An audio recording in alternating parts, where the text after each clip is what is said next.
So today I'm gonna try something a little bit different. If you want to just skip to the review and you don't want to watch my pretty face here, just go to this timestamp. It'll take you straight to the main review. Hi, welcome back to my channel. This is Chris Hunter, and today we will be looking at Neca's The Fugitive Predator from the movie The Predator. This movie just recently came out. I have my own opinions about the movie, but that's on a different subject. Today we'll be talking about the figure, which is from Neca, so I'm always highly excited to get a Neca Predator. And a new one, can't wait to get into this one today. So far, this is the box it comes in. Very simple. I actually like the design. It says, got the Predator over here, Fugitive Predator, Ultimate Figure. Simple design, same on the side. Pretty simple. Same on the other side. Similar to the top over here. Some nice pictures of the figure in the back. You can probably do a read up if you want. Just pause it. Tells you all what he comes with. His accessories down here. Some nice pictures. Nice open flap like these figures usually come with. Showcases the figure inside. Looks really nice. Can't wait to get this one. Nice picture over here of the Fugitive. So, let's get into this and take a look at this one ugly motherfucker. So here we have him out of the package with all his accessories out. So, let's first go over what accessories he comes with. First, he comes with his obvious set of wrist blades, and this one just peg into a hole. Nothing too fancy. Just simple wrist blades. Again, very simple. It also comes with interchangeable forearms and hands. These are the forearms with no gauntlets on and open palm hands. So you can change the entire forearm to either have the gauntlet with the wrist blades or just be bare with no gauntlet at all. And the hands are interchangeable as well. Pop out like that. Very simple. So you can either give them fisted hands or open palm hands, which are very detailed and nice. But from Neca, I don't really expect any less. The hands rotates all the way around, and on a hinge goes up and down. I don't know why, but they always paint the hinge, but as soon as you move it, the paint just comes right off, so I don't even know why they bother. I mean, the hinge is a different color, but there's not much you can do about that. But works well. See what I mean?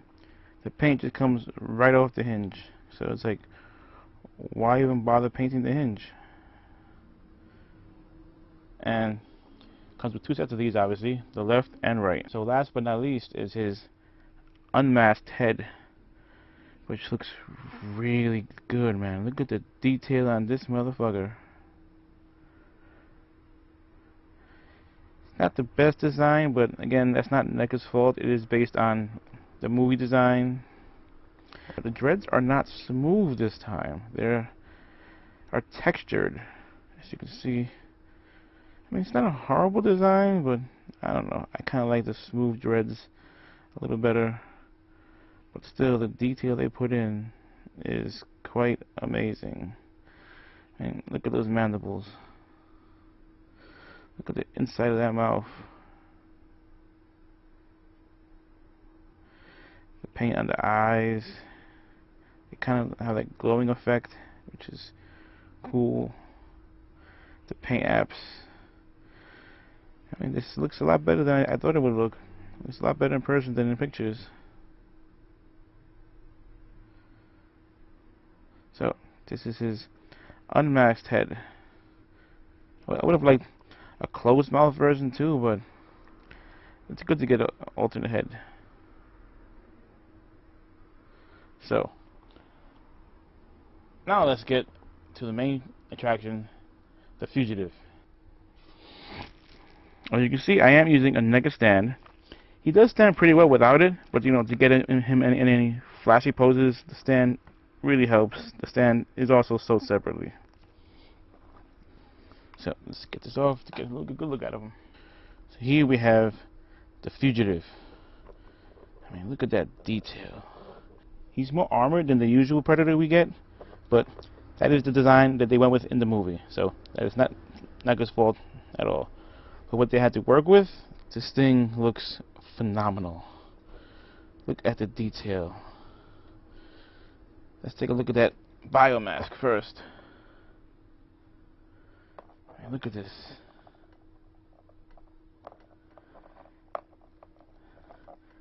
I have to say, the design of the mask I do kind of like. There is a little miss with the paint over here, but it's not too bad.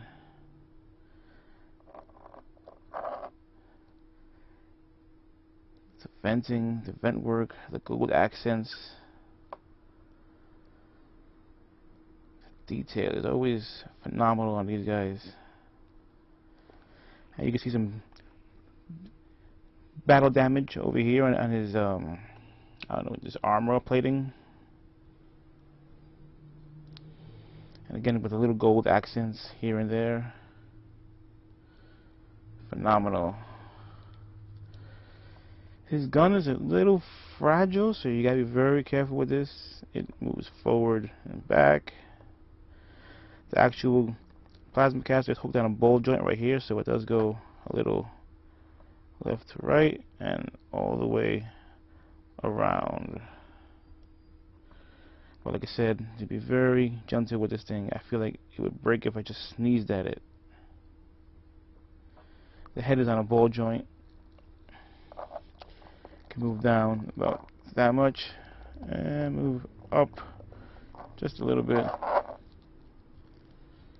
Can go a little bit left and right, and obviously all the way around. But you gotta be careful with this gun. Don't want to break that, so I'm not gonna go all the way around right now.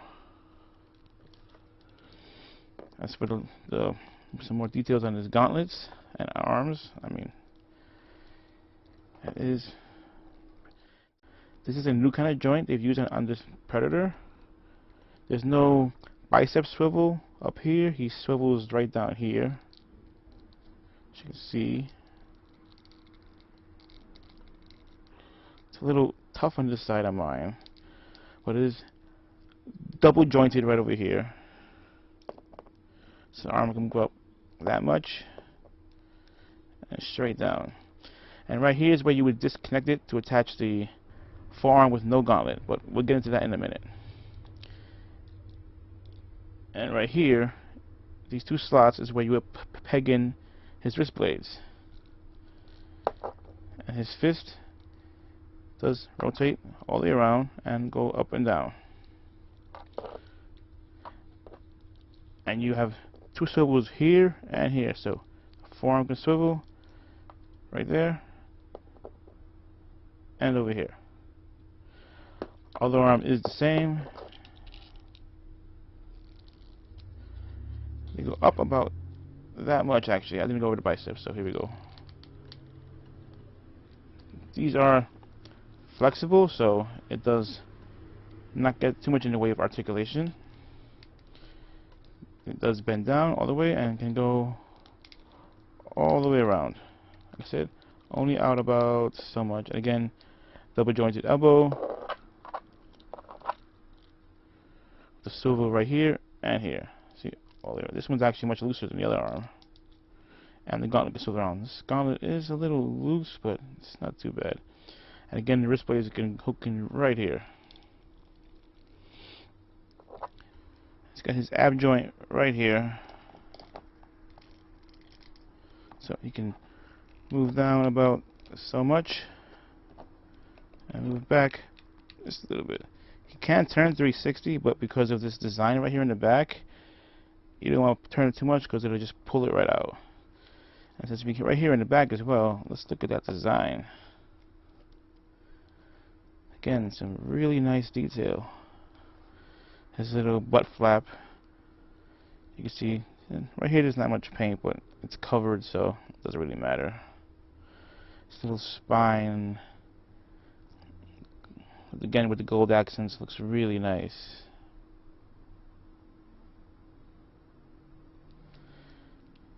He's got these thigh armors over here, which are actually do move. You can remove them if you want. See? You just slide back up and just slide into place right there. He's got this little flap right here, which in the movie it is tucked in here. You can tuck it in, but the second you move it, it's just gonna move around anyway. Plus, in the package, this is how he was packaged. So for now, I just leave it like that. He's got his two disc blades over here, which look the exact same. One's from AVP, which we shall not talk about that movie. Again, the armor on the thighs, nice gold silver accents. Looks really nice. You can do legs go out about so much, and they spin right here. But with Neca toys, you gotta be very careful with their joints, and I'm not gonna move it more than that. So double jointed knees, go in about that much, and go out both sides. Double jointed knees, go in about that much and out. And he can kick forward about that much, and his leg can go back about so far. And he's got a ball joint right here at the ankle, so we can move up and down a little bit, and of course all the way around, and a little bit of ankle pivot, but not too much.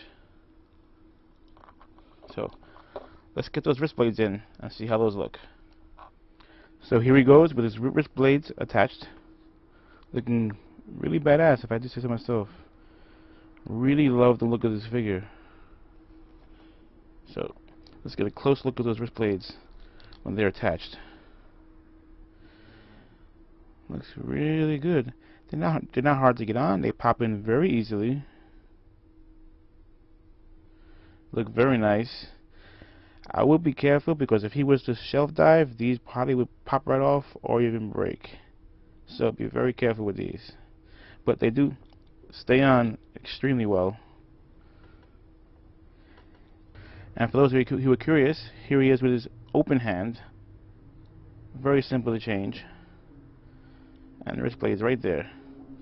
And again with the joints, as you can see, they painted them, but the paint just comes right off the joint. As soon as I move the joint, the paint just fell off. So it's like, why do they even bother to paint the joints? But still, really nice detail on those blades. So there is the fully armored Fugitive Predator. Now let's take a look at his alternate head and alternate forearms attached to him. So here he is with his helmetless head, his forearms with no gauntlets on, and I'm taking the armor off the thighs. So you can see his arms with no gauntlets.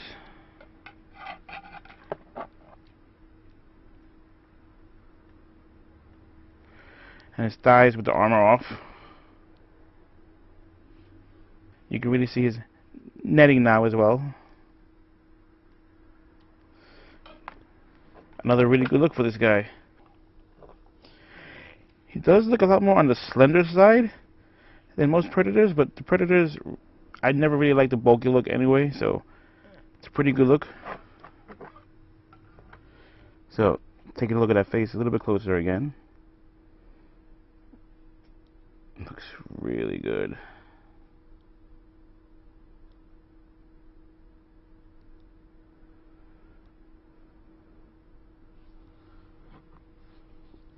So there he is, the Fugitive Predator. Again, Neca just kills it with these Predators. Detail, articulation, the options you get for different looks with this guy, amazing. So, like I said, great look. Love this figure. So good. I had to actually get 2 of them. Look at that.